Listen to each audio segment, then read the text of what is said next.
ليس حزين برحيل رمضان، حزين على أنفسنا. ماذا قدمنا في رمضان؟ شهر رمضان سيمضي كسائر الشهور الماضية، لكن أنا وأنت ماذا قدمنا؟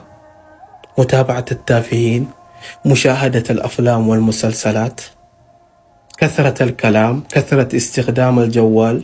لابد أن نراجع أنفسنا قبل رحيل رمضان ونلحق ما بقي من هذا الشهر. أيام معدودات سرعان ما تنقضي، فلنشحذ في الهمة ولنقوي العزيمة ولنستدرك النقص، ولنسأل الله المعونة والتوفيق، فإن الأعمال بالخواتيم.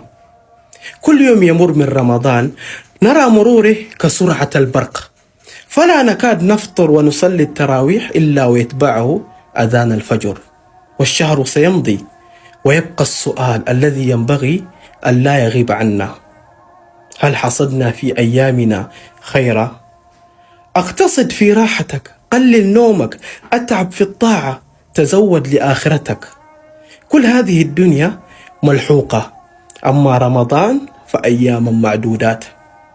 حقيقة بينها الله سبحانه وتعالى، فمن كان حي القلب أدرك ذلك من أول الشهر وملأ شهره بالصالحات.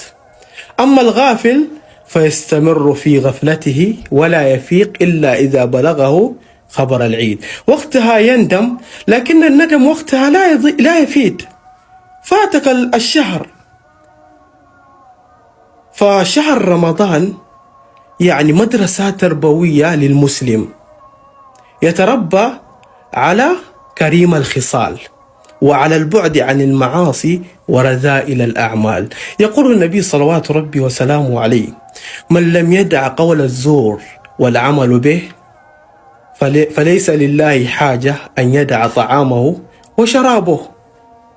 بارك الله فيكم جميعا، وأسأل الله أن يجعلنا من الصائمين القائمين. قولوا آمين.